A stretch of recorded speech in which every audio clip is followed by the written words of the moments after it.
but the plan is to start in chapter 11 and move into chapter 12. At chapter 12, we are halfway through the book of 2 Samuel, and we now in chapter 11 we transition into a new section of the book of Samuel, and this section is transitioning from a focus on David's triumphs. The rest of the book of 2 Samuel focuses on David's troubles. And the pivot point between David's triumphs and building the kingdom of Israel and expanding the kingdom of Israel, that pivot point between David's triumphs and David's troubles starts right here in chapter 11. And we're talking about the story of David and Bathsheba. So let's go ahead and turn to 2 Samuel chapter 11. We'll do our read through, and then we'll go back to the top and unpack. 2 Samuel chapter 11, verse 1. In the spring, at the time when kings go off to war, David sent Joab out with the king's men and the whole Israelite army. They destroyed the Ammonites and besieged Rabbah, but David remained in Jerusalem. One evening, David got up from his bed and walked around on the roof of the palace. From the roof, he saw a woman bathing. The woman was very beautiful, and David sent someone to find out about her. The man said, "She is Bathsheba, the daughter of Eliam, and the wife of Uriah the Hittite." Then David sent messengers to get her. She came to him, and he slept with her. Now she was purifying herself from her monthly uncleanliness. Then she went back home. The woman conceived and sent word to David, saying, "I am pregnant." So David sent this word to Joab, "Send me Uriah the Hittite." And Joab sent him to David. When Uriah came to him, David asked him how Joab was, how the soldiers were, and how the war was going. Then David said to Uriah, "Go down to your house and wash your feet." So Uriah left the palace, and a gift from the king was sent after him. After Uriah fell asleep at the entrance to the palace with all his master's servants and did not go down to his house. David was told Uriah did not go home. So he asked Uriah, "Haven't you just come from a military campaign? Why didn't you go home?" Uriah said to David, "The ark and Israel and Judah are staying in tents, and my commander Joab and my lord's men are camped in the open country. How could I go to my house to eat and drink and make love to my wife? As surely as you live, I will not do such a thing." Then David said to him, "Stay here one more day, and tomorrow I will send you back." So Uriah remained in Jerusalem that day and the next. At David's invitation, he ate and drank with him, and David made him drunk. But in the evening, Uriah went out to sleep on his mat among his master's servants. He did not go home. In the morning, David wrote a letter to Joab and sent it with Uriah. In it, he wrote, "Put Uriah out in front of the fighting where the fighting is the fiercest. Then withdraw from him so that he will be struck down and die." So while Joab had the city under siege, he put Uriah at a place where he knew the strongest defenders were. When the men of the city came out and fought against Joab, some of the men in David's army fell. Moreover, Uriah the Hittite died. Joab sent David a full account of the battle. He instructed the messenger, "When you have finished giving the king this account of the battle, the king's anger may flare up, and he may ask you, 'Why did you get so close to the city to fight? Didn't you know that they would shoot arrows from the wall? Who killed Abimelech, son of Jerub-Bethsheth?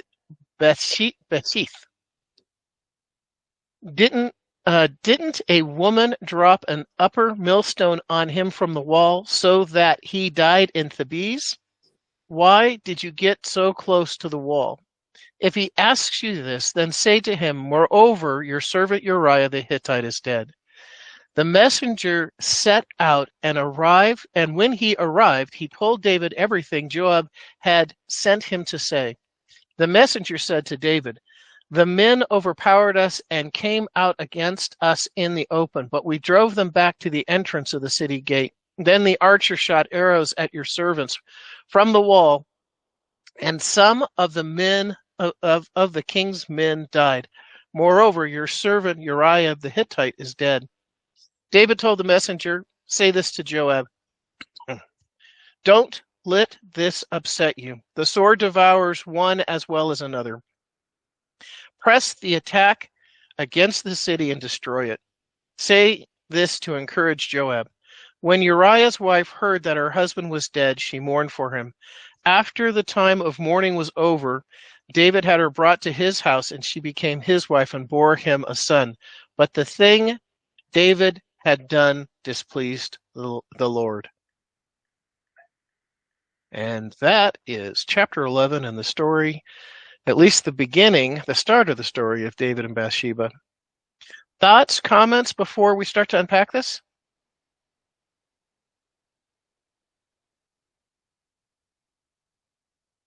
This is one of the most famous verses in the Bible, and just shows you what can be done and what happens to people when they are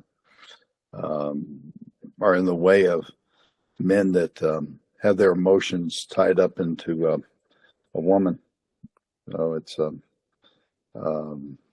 tough chapter to read. This chapter and especially chapter 12, the next chapter, are tough chapters to read. Yeah, indeed. They are difficult, and there's a bunch of stuff going on in here. And yeah, David allowed himself to be consumed with lust. And one of the things that impressed me when preparing for today's study is that one sin begets other sins, and that's exactly what happened here with David. You know, he starts out committing adultery, and it leads to committing murder, both of which, you know, are against two of the Ten Commandments that God delivered. You know, those are kind of like the biggies. Not that there's any difference between sin. You know, there isn't anything that qualifies one sin making it worse than another. But certainly in this case, David's sin builds. Any other thoughts? Yeah, in James 1, verses 14 and 15, it says, but each one, when tempted by his own evil desire, he's dragged away and enticed. Then after desire has conceived, it gives birth to sin, and sin, when it's full grown, gives birth to death. Just the way one thing happens after the other. That's a great verse, Jim. Thank you for sharing that. And it also brings up a kind of an interesting point. At what point did David sin? You know, he's up on the rooftop. It's the springtime, and we'll kind of talk through that. But, you know, there was nothing wrong with David going to the rooftop. Matter of fact, that was quite common. But then, you know, he sees this beautiful woman bathing, and he decides to continue to watch her until she finishes.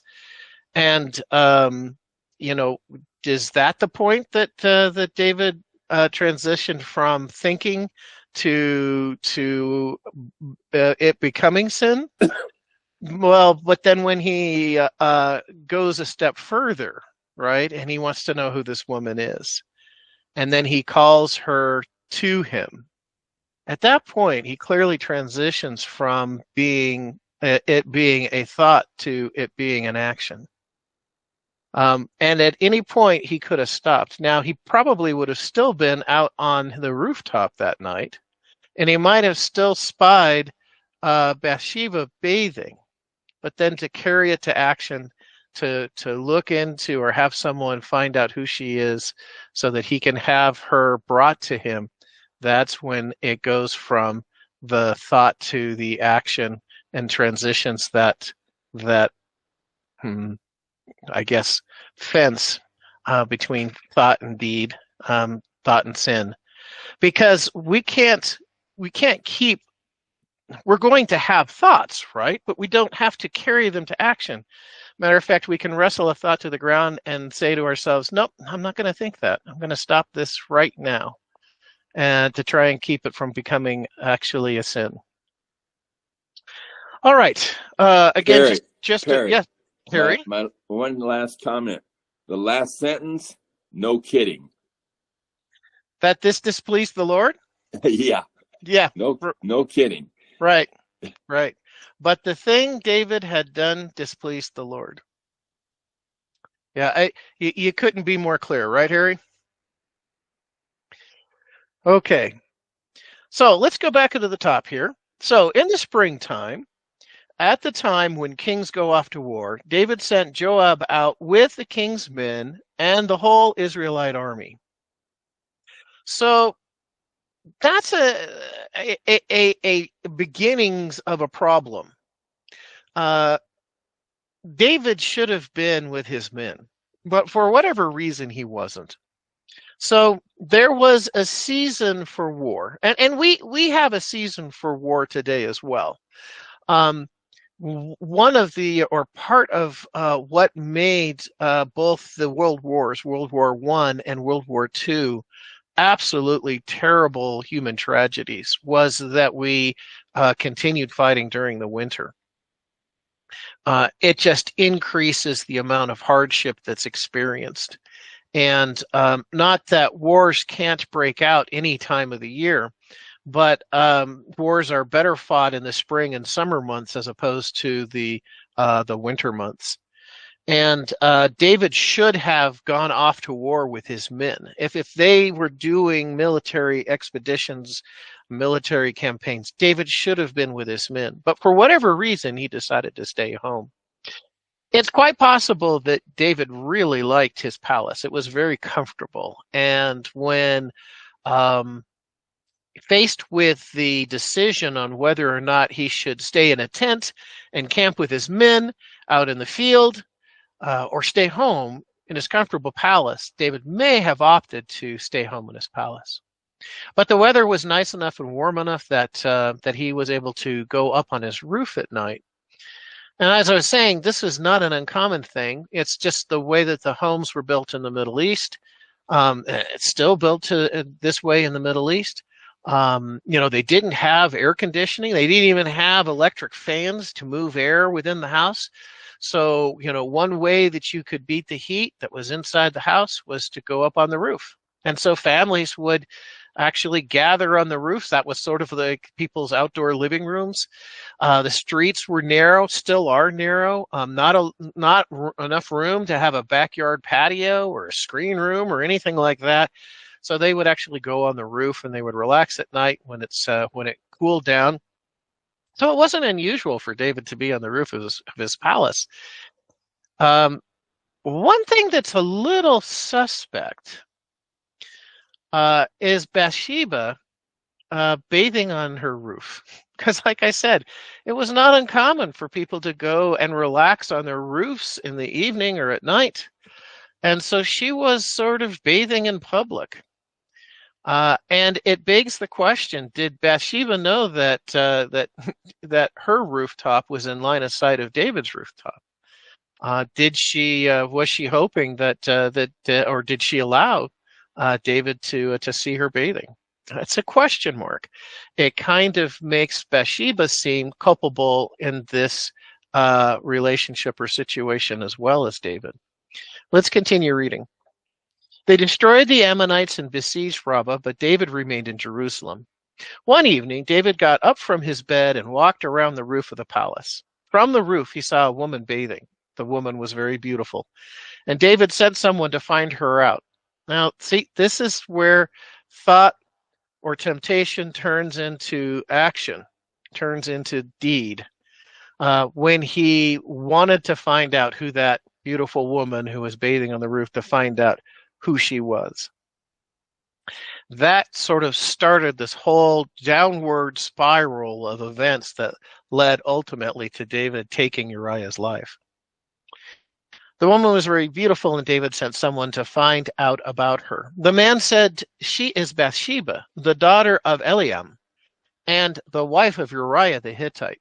Now, notice that the description of Uriah is Uriah the Hittite. Why? Because Uriah is a foreigner. He's not an Israelite. He is from the Hittite civilization. Now, you may or may not have heard about the Hittites. And one reason that Uriah is in Israel and not in the land of the Hittites is because the Hittite civilization ceased to exist. This goes all the way back to the days of Joseph in Egypt and the 7 years of famine. The Hittites were actually a sophisticated civilization, as sophisticated and as large as the Egyptians. Matter of fact, they were probably the biggest rivals to the Egyptians. And at a point in history during the famine, the queen of the Hittites sent emissaries to Egypt to beg for food. Remember that God had revealed to Joseph that this famine was coming and that he needed to prepare the nation. And so Joseph convinced Pharaoh to build warehouses, something that was unusual, and to store up grain enough to allow them to go through the famine. Well, the Hittites didn't do that. They didn't get a warning from God or a revelation from God. They didn't store grain, and the people were dying of starvation. And they actually sent emissaries to the Pharaoh in Egypt begging for grain. Well, the Hittite civilization didn't survive that famine. It ceased to exist. So Uriah is mentioned here several times as Uriah the Hittite, that he wasn't of Israelite descent or Hebrew descent. But it's very interesting to see how loyal Uriah is to David in this story. And Uriah is one of David's mighty men. Verse 4, then David sent messengers to get her. She came to him, and he slept with her. Now, she was purifying herself from her monthly uncleanliness. So, part of the Jewish rituals was that when women had their period, they became unclean. And there was a period of waiting after their period stopped when they were going through this purification time before they were considered to be clean again, and they had to bathe in a mikveh to make themselves from unclean to clean. The reason for this was that it was a matter of hygiene, sure, and a lot of the 613 laws that God gave in addition to the Ten Commandments were about hygiene. And but anything that was dead was considered to be unclean. Like it would make you unclean if you touched the carcass of a dead animal or a dead person. And you would have to go through a ritual cleansing to make yourself clean again. If you had leprosy or a skin disease, that was like death. Sort of a progressive death, and would make a person unclean. And when a woman had her monthly period, the issue of blood was like death and would make them ceremonially unclean. Then she went back home. The woman conceived and sent word to David, I am pregnant. Verse 6, so David sent word to Joab, send me Uriah the Hittite. And Joab sent him to David. When Uriah came to him, David asked him how Joab was, and how the soldiers were, and how the war was going. Then David said to Uriah, go down to your house and wash your feet. So that Uriah left the palace, and a gift from the king was sent after him. So do you see what David is doing? He's trying to get Uriah to sleep with his wife so that nobody thinks that it was David who got her pregnant. Nobody knows what's going on here between David and Bathsheba except for David's servants, his closest confidants and servants. So David is trying to deflect the blame of Bathsheba's pregnancy off of himself and trying to put it onto Bathsheba's husband, Uriah, but Uriah is not going to take the bait. And David is trying to set up sort of a romantic moment here by sending Uriah home and then sending a gift of food to Uriah's house so that maybe the two of them would have a little party. Then David said to Uriah, "Go down to your house and wash your feet." So Uriah left the palace, and a gift from the king was sent after him. But Uriah slept at the entrance to the palace with all his master's servants and did not go down to his house. This guy, Uriah, was circumspect. This guy, Uriah, was plagued by the idea that that he would go home and sleep in his nice bed when all of his compadres are in the field and sleeping in tents or sleeping on the ground and not enjoying any of the luxuries because they're out in the field waging war. And so Uriah, being loyal to both David and to his commanders, refuses to go home and to sleep and to be in comfort, and instead he sleeps on the floor, on the ground outside David's palace. Uriah slept at the entrance to the palace with all his master's servants, David's servants, and did not go down to his house. So David slept where the servants sleep. Verse 10. David was told, Uriah did not go home. So he asked Uriah, "Haven't you just come from a military campaign? Why didn't you go home?" Uriah said to David, "The ark and Israel and Judah are staying in tents, and my commander Joab and my lord's men are camped in open country. How could I go to my house to eat and drink and make love to my wife? As surely as you live, I will not do such a thing."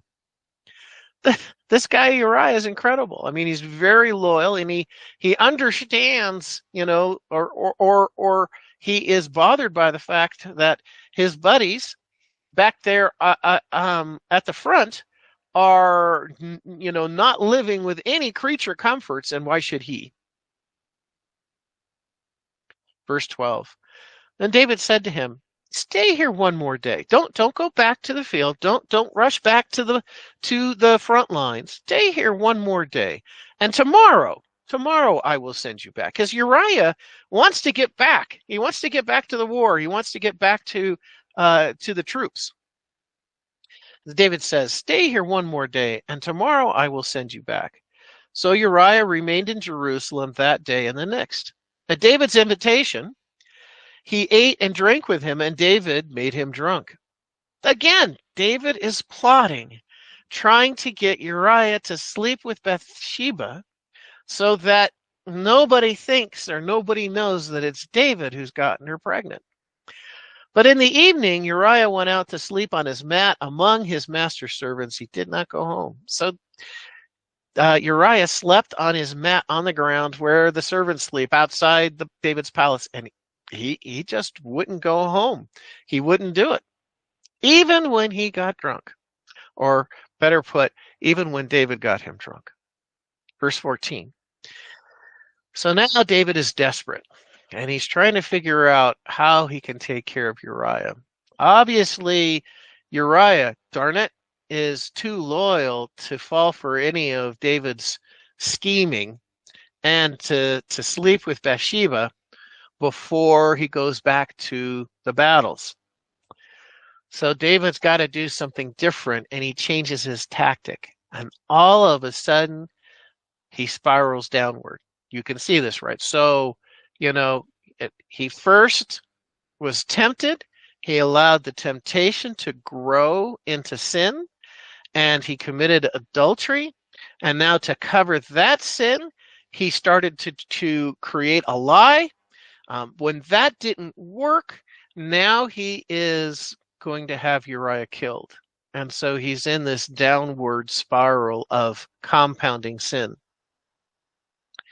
In the morning, David wrote a letter to Joab, the captain of his armies, and sent it with Uriah. And I think that is how would you put that? It is ironic in a bad way that Uriah doesn't know it, but he's carrying his own death sentence. I mean, he's the messenger, unwittingly, he's the messenger for his own death sentence. In it, he wrote, "Put Uriah out in front where the fighting is the fiercest. Then withdraw from him so he will be struck down and die." I also thought it was interesting that David could have just told Uriah, he could have just had the first sentence there in the letter to Joab.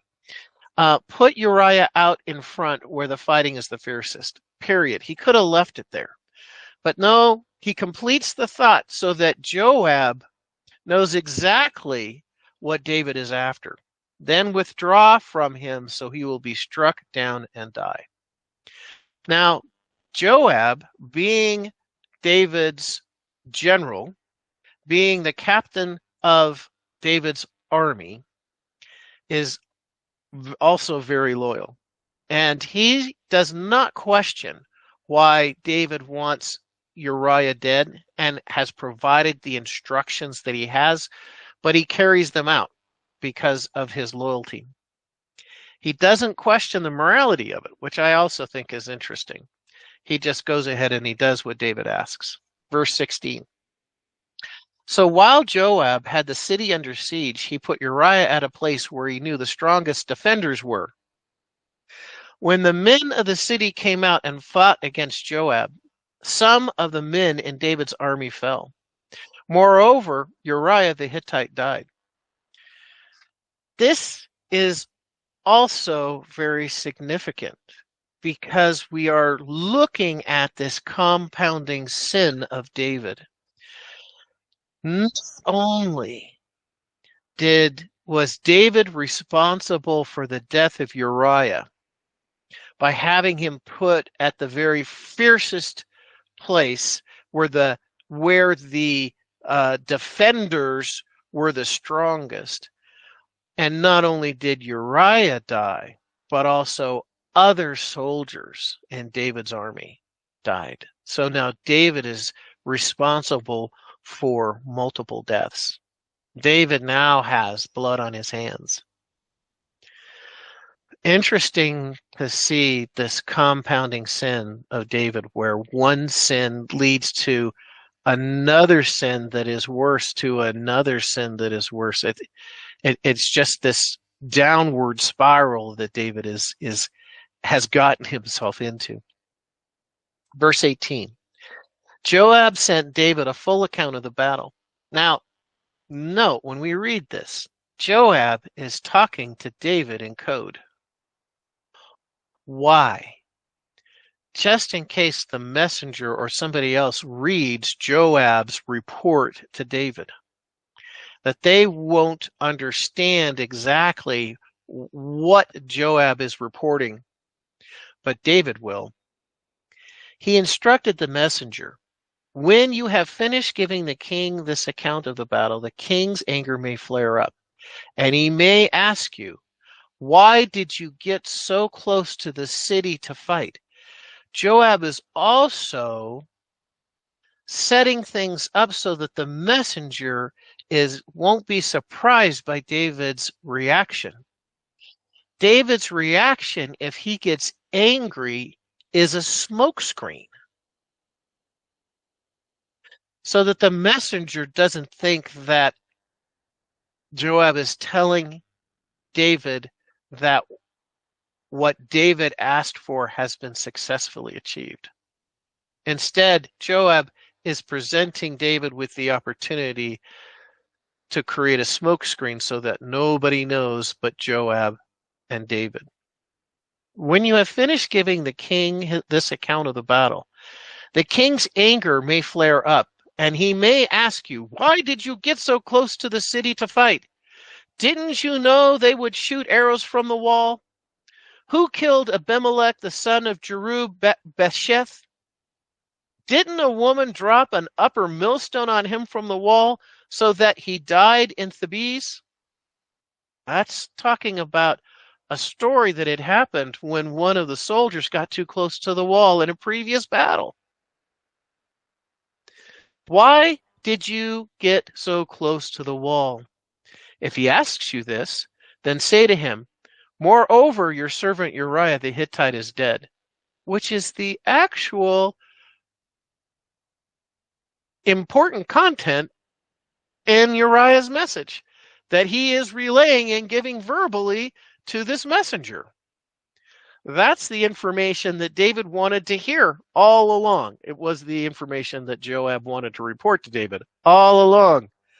Your servant Uriah the Hittite is dead. Verse 22. The messenger set out, and when he arrived, he told David everything Joab had sent him to say.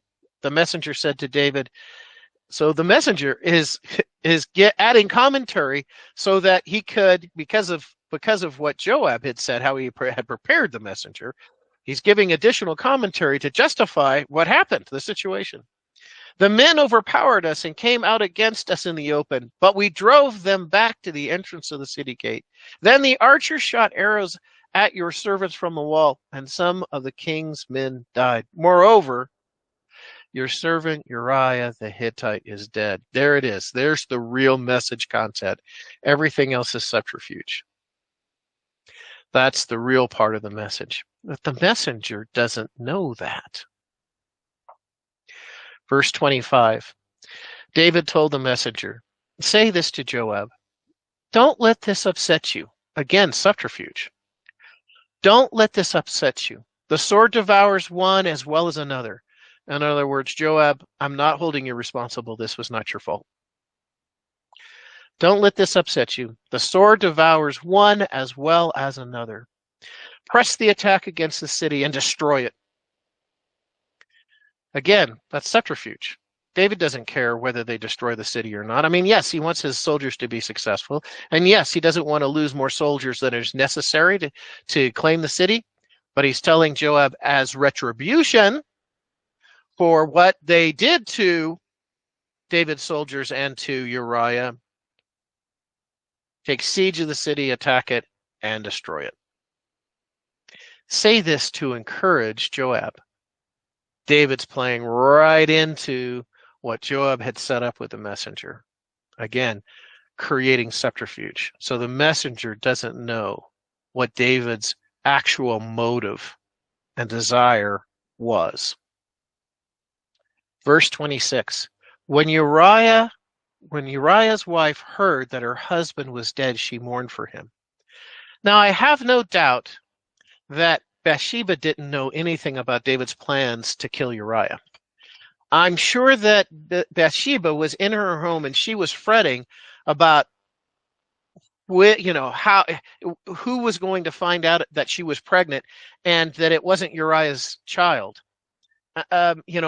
Especially in those times, it was verboten. It was a shameful thing to get pregnant out of wedlock, let alone to commit adultery. I mean, they stoned adulterers, right? They stoned women who committed adultery.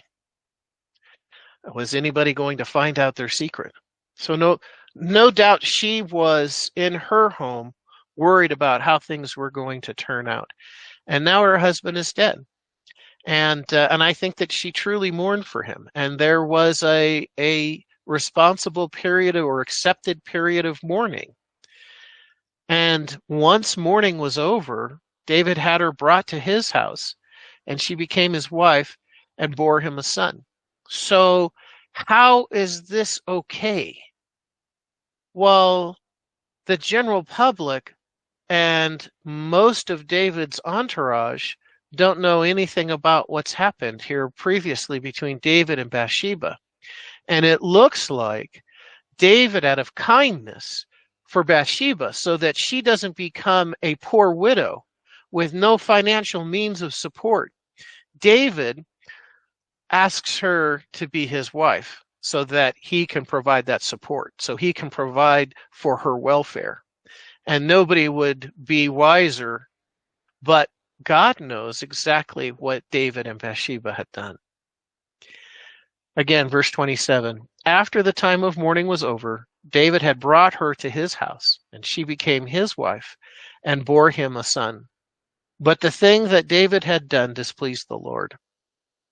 And you can underline and highlight that sentence in your Bible. But the thing that David had done displeased the Lord. So for all of David's lying, for all of David's subterfuge, for all of David's scheming, David might have successfully fooled most other people, except for those closest and most loyal to David, his servants in his palace and Joab. Nobody else knew what David had done, but God knew. God knows. God sees all of our sin. It's impossible for us to hide our sins from God. God knew David's sin, and God was not going to look the other way. God was displeased with what David had done. The question is asked, did David get away with it? Did all of the subterfuge, did all of the scheming, did David get away with it? And the answer is no, David didn't get away with it because God knew David's sin, and it displeased him. Any comments before we move on to chapter 12?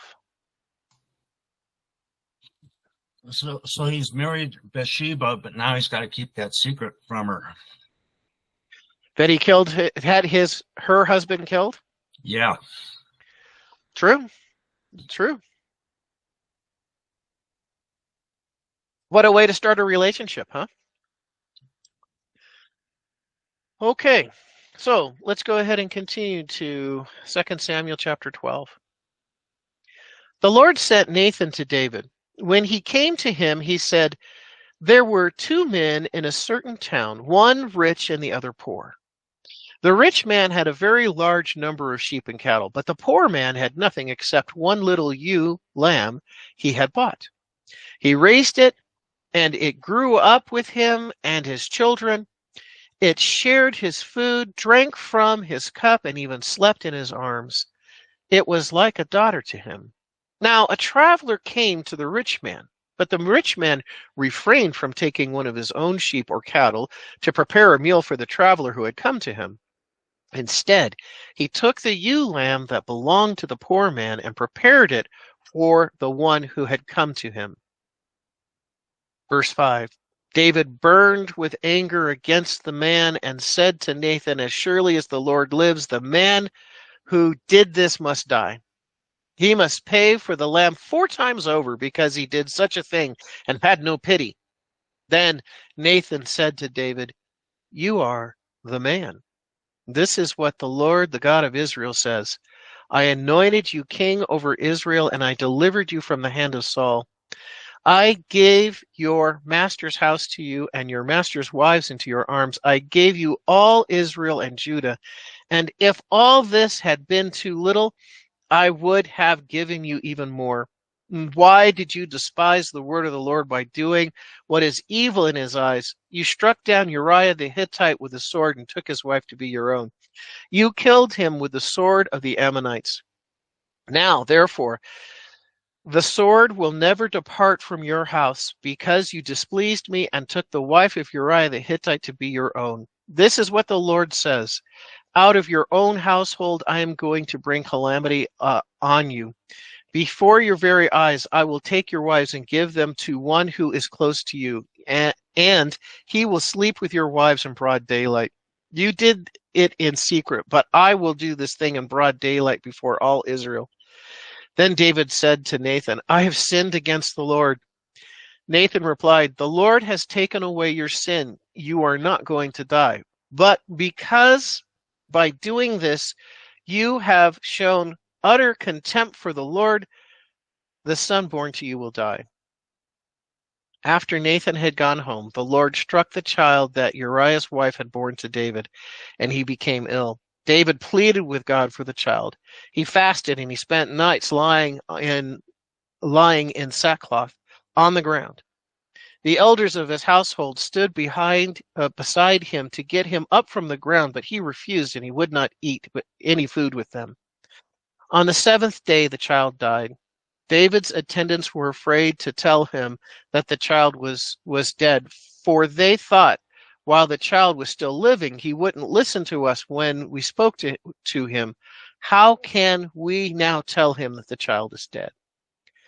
He may do something desperate. David noticed that his attendants were whispering among themselves, and he realized the child was dead. Is the child dead? He asked. Yes, they replied, he is dead. Then David got up from the ground. After he had washed, put on lotions, and changed his clothes, he went into the house of the Lord and worshipped. Then he went to his own house, and at his request they served him food, and he ate. His attendants asked him, "Why are you acting this way? While the child was alive, you fasted and slept, but now that the child is dead, you get up and eat?"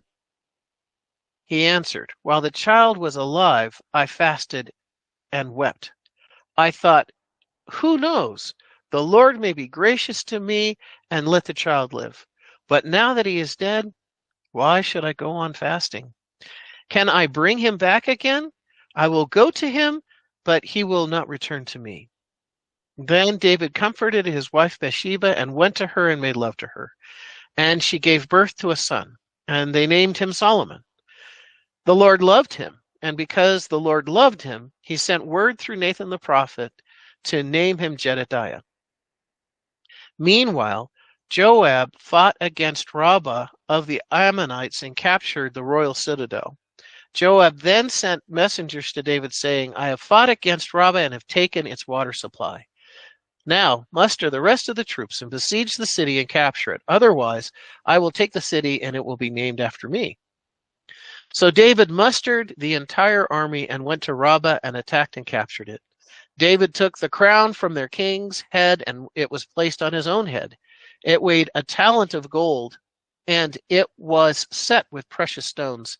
David took a quantity of the plunder from the city and brought out the people who were there, consigning them to labor with saws and iron picks and axes, and he made them work at brickmaking. David did this to all the Ammonite towns. Then he and his entire army returned to Jerusalem. That's the end of chapter 12. All right, any comments before we start to unpack chapter 12?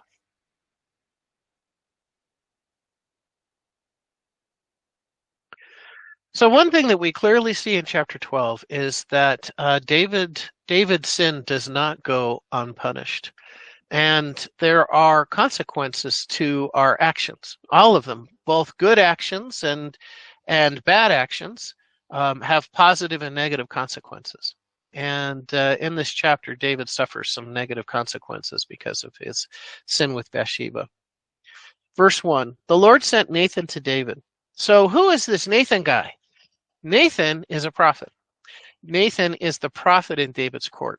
Nathan happens to be one of the bravest men in the Bible because he faithfully confronts David and shares with David exactly what God told Nathan to tell David. So Nathan is a confidant. He is fulfilling the office of prophet. He is a member of David's cabinet. He's a member of David's court. The Lord then sent Nathan to David. When he came to him, he said, now, I think this is genius, right? Because if you think about it, if Nathan would have come to David and said, David, God told me everything about what you did, about how you slept with Bathsheba and you got her pregnant, how you orchestrated to have her husband, Uriah the Hittite, killed. God told me everything. David would have reacted completely different than he did. He probably would have stood up in unrighteous designation. See what I did there? Unrighteous designation. He might have even ordered Nathan to be killed. And, one of the things about being in the presence of kings is that it can be life or death for you. That same person could either bless you and give you riches, or he could condemn you and have you killed. I mean, with one wave of David's scepter, he could have had Nathan's head chopped off. So Nathan is actually really smart by delivering the message of God to David in the form of a story.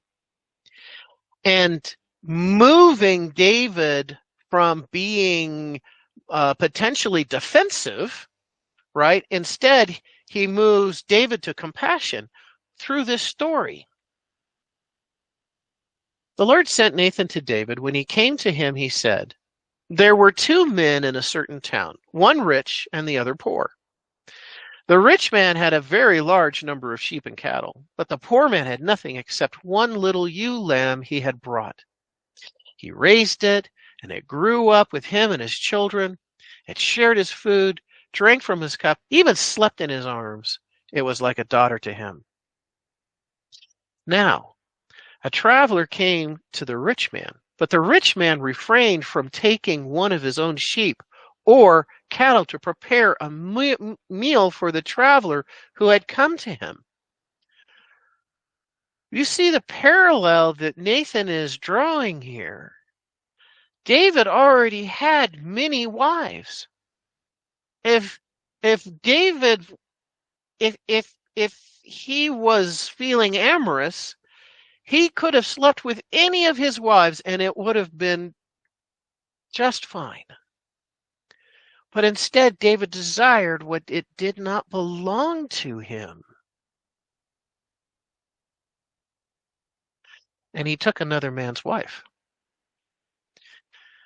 But the poor man had nothing except one little ewe that he had bought. He raised it, and it grew up with him and his children. It shared food, drank from his cup, even slept in his arms. It was like a daughter to him. Now a traveler came to the rich man, but the rich man refrained from taking one of his own sheep or cattle to prepare a meal for the traveler who had come to him. Instead, he took the ewe lamb that belonged to the poor man and prepared it for the one who had come to him, for the traveler. Verse 5, David burned with anger against the man in the story and said to Nathan, "As surely as the Lord lives, the man who did this must die." David was empathetic to the poor man. He must pay for the lamb 4 times over because he did such a thing, and he had no pity. Then Nathan drops the hammer, and he says to David, "You are the man. This is what the Lord, the God of Israel, says. I anointed you king over Israel, and I delivered you from the hand of Saul. I gave you your master's," so Saul's, "I gave you your master's house and your master's wives into your arms. I gave you all Israel and Judah, and if all this had been too little, I would have given you more. David, I more than blessed you, and if that didn't please you, I would have given you more." Verse 9, "Why did you despise the word of the Lord by doing what is evil in his eyes?" David, you're kind of like without excuse. It's not that you could say, "Well, I didn't know any better," because I gave you the law through Moses. I gave you the law, and you are not ignorant of the law. You know what is right, and you know what is wrong, but you decided to despise me by doing what was wrong anyway. And that's part of the evil side of sin, is that when we sin, we despise God. We, even though we know what is right from what is wrong, we choose to do wrong anyway. And even when we know that God sees our sins, we choose to do what is wrong anyway. And when we do that, we despise God. I gave you your master's house, your master's wives into your arms. I gave you all Israel and Judah, and if all this had been too little, I would have given you more. Why do you despise the word of the Lord by doing what is evil in his eyes? You struck down Uriah the Hittite with a sword and took his wife to be your own. There it is. There it is. There should be no doubt in David's mind what Nathan is talking about. God has told Nathan exactly what David did. David didn't fool anyone, and he didn't fool God, and he's not going to get away from what he did. You killed him with the sword of the Ammonites. I mean, David could have mentally justified it to himself. Well, I didn't pull the trigger. I didn't kill Uriah. The Ammonites did. I was not in control of the Ammonites. But as Nathan is saying here, it was as if David was holding the sword in his own hand when he had Joab put Uriah close to the wall where he knew the fiercest defenders were. He used the Ammonites as an instrument, as a weapon to commit murder. God has told Nathan everything, and in the process has revealed to David that God knows it all. You killed him with the sword of the Ammonites. Now, therefore, the sword will never depart from your house, because you despised me and took the wife of Uriah the Hittite to be your own. This is important. Verse 10, now therefore the sword will never depart from your house. So David is now cursed with calamity for the rest of his life. And that calamity is going to manifest through David's own household, David's own family. And we begin to see that when we will study chapter 13 next week.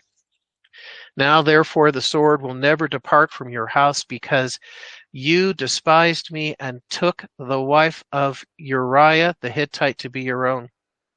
This is what the Lord says. Out of your own household, I am going to bring calamity on you. Before your very eyes, I will take your wives and give them to one who is close to you, and he will sleep with your wives in broad daylight. David, what's going to happen to you as a result of your sin is, it's not going to be hidden, David. It's going to be done in broad daylight. Everybody's going to see it.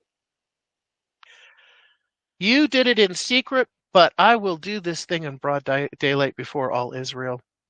Then David said to Nathan, I have sinned against the Lord. The question has to be asked. Would David have realized his sin? Would he have repented his sin if Nathan hadn't come to him? I think David probably would, because that was David's nature. But what God has done, just as David set up the circumstances that ultimately got Uriah killed, God sets up the circumstances through Nathan so that David completely understands the gravity of what he's done, the result of what he's done, and that that is the Lord that is going to do it. David said to Nathan, I have sinned against the Lord. Nathan replied, the Lord has taken away your sin. I think this is interesting. Nathan tells David, the Lord has taken away your sin. So in other words, the Lord has forgiven you. You are not going to die. And David's sin was grievous enough for God to be justified in taking David's life. But God's not going to do that. But because by doing this, you have shown utter contempt for me, the Lord, the son born to you will die. So the son that was born to David and Bathsheba as a result of their adulterous relationship was going to die. And Nathan had gone home, or after Nathan had gone home, The Lord struck the child that Uriah's wife had borne to David, and he became ill. David pleaded with God for the child. He fasted and he spent nights lying in sackcloth on the ground, which is how you signified that you were in mourning, that you were grief-stricken. You would wear burlap. No fine cotton or no fine silk would touch your skin. You would sleep and you would move and you would live in burlap, and you would pour ashes over your head, showing graphically that you were grieving and that you were in mourning. And he was wanting to gain God's attention for this child. The elders of his household stood beside him to get up from the ground, but he refused, and he would not eat any food with them. On the seventh day, so David continued to do this for 7 days. On the seventh day, the child died. David's attendants were afraid to tell him that the child was dead, for they thought while the child was still living, he wouldn't listen to us when we spoke to him. How can we tell him the child is dead? He may do something desperate. So if David was acting this way when the child was still alive, sick and ill, but still alive, if David was acting this way then, what more could he do to himself, or might he do to himself, when he hears the news that the child is dead? And they were concerned that David might even take his life. David noticed that his attendants were whispering amongst themselves, and he realized the child was dead. Is the child dead? He asked. Yes, they replied, he is dead. David got up from the ground after he had washed, put on lotions, changed his clothes. He went into the house of the Lord and he worshipped. So David is truly repentant of what he had done. He can't undo it, but he is repentant for what he has done. And after he picks himself off the ground, he changes into regular clothes. He washes himself. He uses lotions, and then the next thing he does, instead of going to feed himself, hasn't eaten, he then goes to the house of the Lord and he worships God. Then he went to his own house, and at his request they served him food, and he ate. His attendants are going, well, wait a second, this doesn't make any sense. I mean, look at how he acted, how he behaved, how he dressed when he was mourning for the child or he was grieving for the child. Now that the child is dead, he doesn't seem to be affected at all. He answered, while the child was still alive, I fasted and wept. I thought, who knows? The Lord may be gracious to me and let the child live. But now that he is dead, why should I go on fasting? Can I bring him back again? I will go to him, but he will not return to me. And part of what's going on here is David is saying, look, it's not going to do me any good to continue to mourn for my child. My child is gone. And I am saddened by that, but I'm not going to bring him back by anything that I do now. I mean, I thought that previously that, who knows, I could have gotten God's attention. I could have received God's grace for this child, but the child is dead now, and I can't bring him back. And I think that David was also comforted by the knowledge that David would see this child again in heaven. Turn with me. We're kind of getting short on time, so we'll have to do this quickly. But turn with me to the book of Matthew, and we're headed to chapter 18. So Matthew chapter 18. And if you've got a red letter Bible, you'll notice right away that these are the words of Jesus speaking. So Matthew chapter 18, and we are going to start reading here in verse 3. And he said, I tell you the truth, unless you change and become like little children, you will never enter the kingdom of heaven. Therefore, whoever humbles himself like this child is the greatest in the kingdom of heaven. So Jesus is is using a teachable moment for his disciples, and he pulls a child that was there onto his lap. And he's pointing at this child and he says, unless you change and become like little children, you will never enter the kingdom of heaven. Therefore, whoever humbles himself like this child is the greatest in the kingdom of heaven. And then move now to verse 10. And this is the point. See that you will not look down on one of these little ones, for I tell you that their angels in heaven always see the face of my Father in heaven. That word angels should be more properly translated as spirit. For I tell you that their spirits in heaven always see the face of my Father in heaven. And this verse is used as a proof text to show that infants, when they die, go immediately to be with the Father. So David, knowing this, knows that he can look forward to someday seeing that child again. Verse 24, then David comforted his wife Bathsheba, and he went to her and made love to her. She gave birth to a son and named him Solomon. Evidently, Bathsheba was very fertile. She gave birth to a son, and they named him Solomon. And Solomon is thought, the name Solomon is thought to be similar to the Hebrew word shalom, which means peace.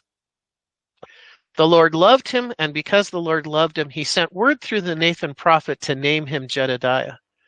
So God loved Solomon from the moment that he was born, and through Nathan tells David that God has named Solomon Jedediah, and Jedediah means beloved of the Lord. Meanwhile, Joab fought against Rabbah and the Ammonites and captured the royal citadel. Joab then sent messengers to David saying, I have fought against Rabbah and taken its water supply. Now muster the rest of the troops and besiege the city and capture it. Otherwise, I will take the city and it will be named after me. What Joab is saying is saying to David, David, you've been home long enough. You need to do your job. And I tell you what, I'm going to take the city, but the city is ready to be taken. But if I take the city, they're going to name it after me. But if you want to take the glory, David, you need to get out here now to take the city. Verse 29. So David mustered the entire army and he went to Rabbah and he attacked it and captured it. David took the crown of the king's head and it was placed on his own head. It weighed a talent of gold and it was set with precious stones. A talent was, if you recall, the equivalent of a full year's worth of wages in those days, and is estimated to be about 75 pounds. So this crown would have been a really heavy crown, about 75 pounds of gold set with precious stones. David took a great quantity of plunder from the city and brought out the people who were there, consigning them to labor and saws with iron, picks, and axes, and made them work at brickmaking. So this is part of what you did when you captured people, right? You put them to work, and David needed bricks made for the building, the expansion that he was doing, and so he made these people that captured in the city into brickmakers. David did this to all the Ammonite towns. Then he and his entire army returned to Jerusalem. So finally, David goes out to the field with his armies, which is what he should have done all along. And I think it's important to see that if David would have done what he was supposed to be doing, which would have been to go with his armies into the field, to be with Joab in the field, he would have never put himself in the position of being on that rooftop and starting the sequence of events with Bathsheba that led ultimately to not only displeasing God, but the death of the child that they had together, their first child that they had together. I remember from the original Karate Kid movie series, Mr. Miyagi is teaching young Daniel, and he says, the best way to avoid a punch is not be there. So don't put yourself in a position to be punched. That's the best way to defend against a punch, is don't be there. The best way to prevent yourself from sinning or to keep yourself from sinning is don't be there. Don't allow yourself to be put in a set of circumstances where you don't belong that leads you to sin.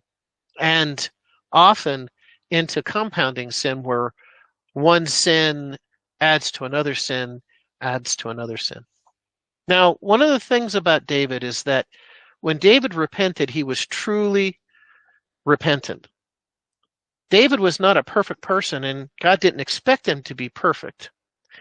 We all sin, and none of us are perfect. But David, when he fell, he would completely repent. It has been compared to sheep versus pigs.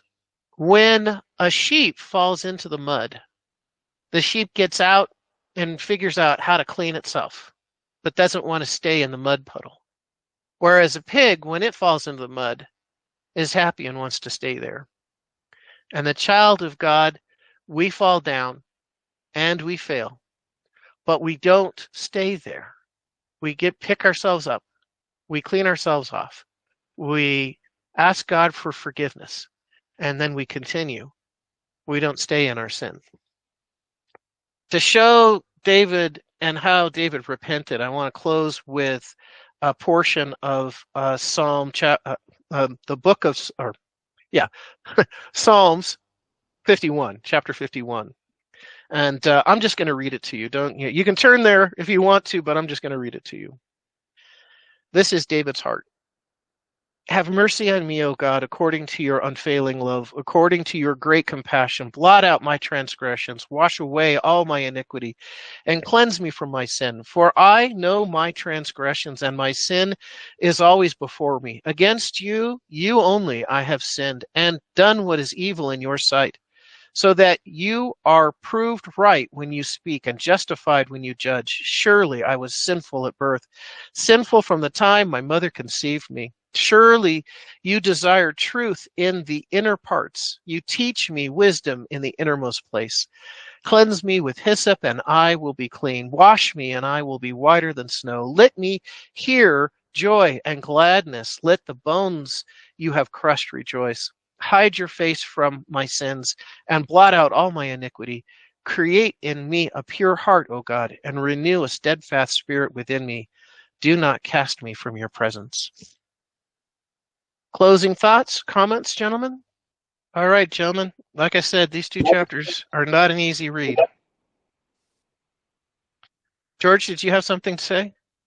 No, I was just turning ready to hang up. Okay. Well, gentlemen, please have a good rest of your week and go with God. You too, Perry.